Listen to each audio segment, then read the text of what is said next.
So, bago nyo siya ikabit guys, tahiin nyo muna yung garter. Yan, para magkadugtong siya. And, lalagyan nyo siya ng tanda sa gitna. Para hindi kayo malito. Yan, kahit konti lang naman guys. Yan.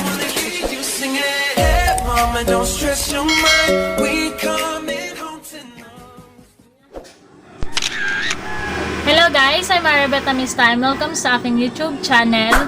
And salamat sa patuloy na pagsubaybay sa aking YouTube channel.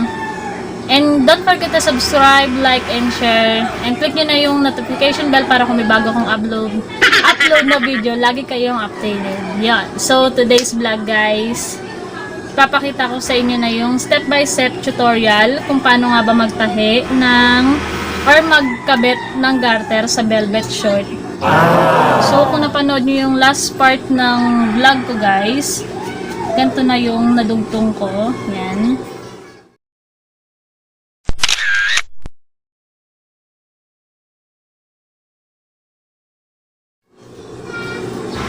And kakabitan ko na siya or tatahiin ko na yung garter niya sa velvet.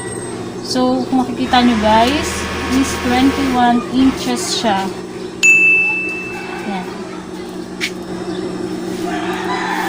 Yan, 21 inches.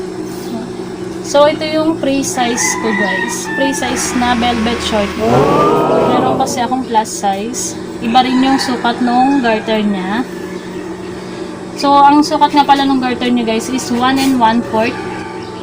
Yan. Yung laki niya. Yung lapad ng garter. Yan. 1 1/4 siya guys. So, tara.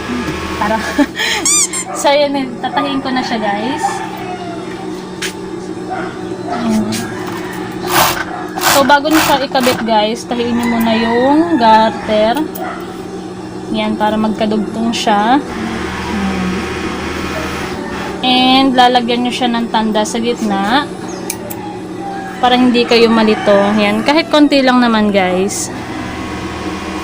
Yan, ito siya. Tapos, lagay nyo na yung velvet short. Doon nyo din siya guys kakabit sa gitna. Yan.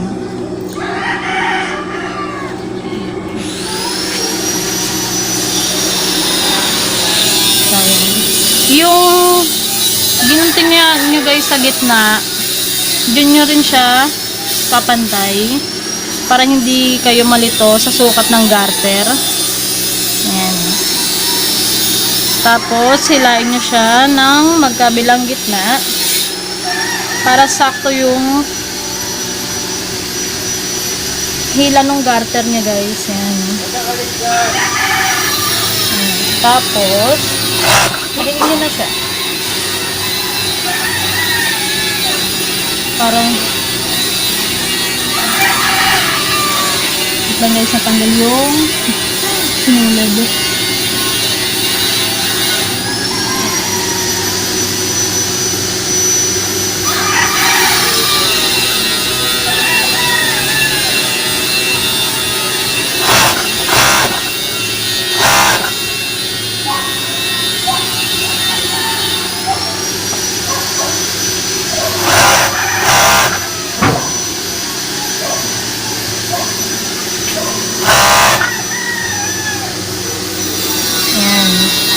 Kita nyo guys, nasa gitna siya.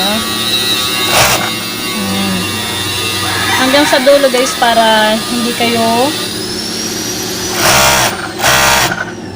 kayo malito sa pagbuo ng garter.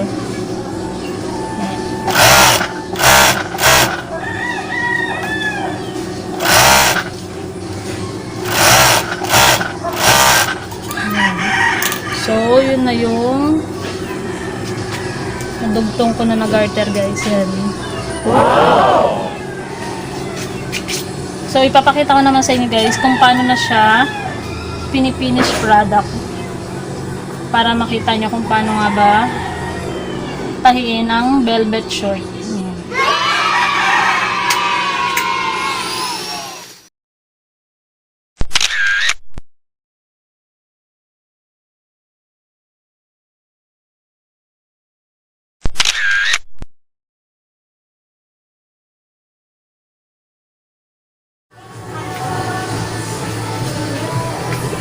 So yun guys, papakita ko na sa inyo kung paano na siya binubuo.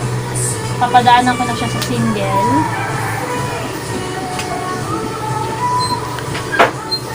Lapit mo pa para makita.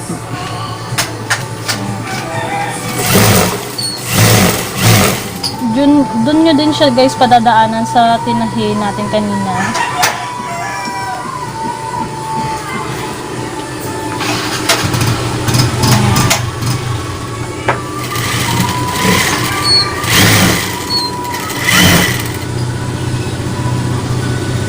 Baba natin nyo din siya guys para pag ano ng garter maganda yung pagkaka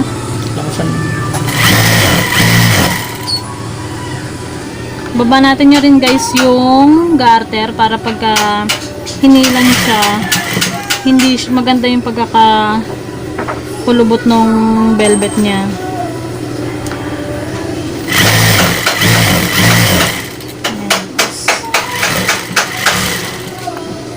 Tapos lalagyan nyo rin siya guys ng lock para hindi siya pwede rin naman dalawang tahi guys, pero kasi ako isang tahi lang yung nilalagay ko kasi matibay naman na siya.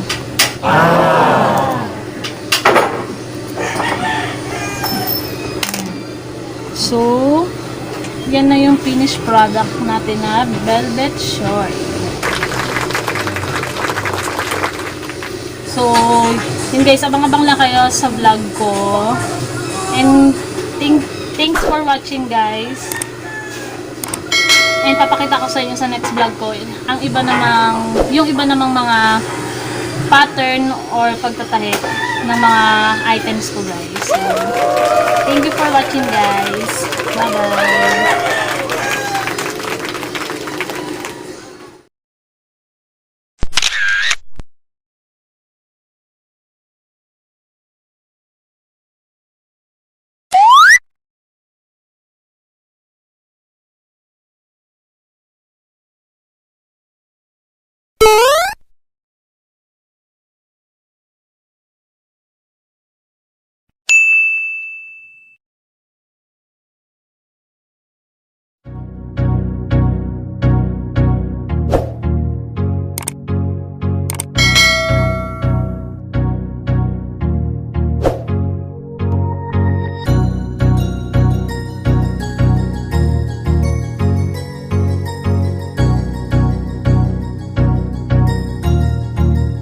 That's good.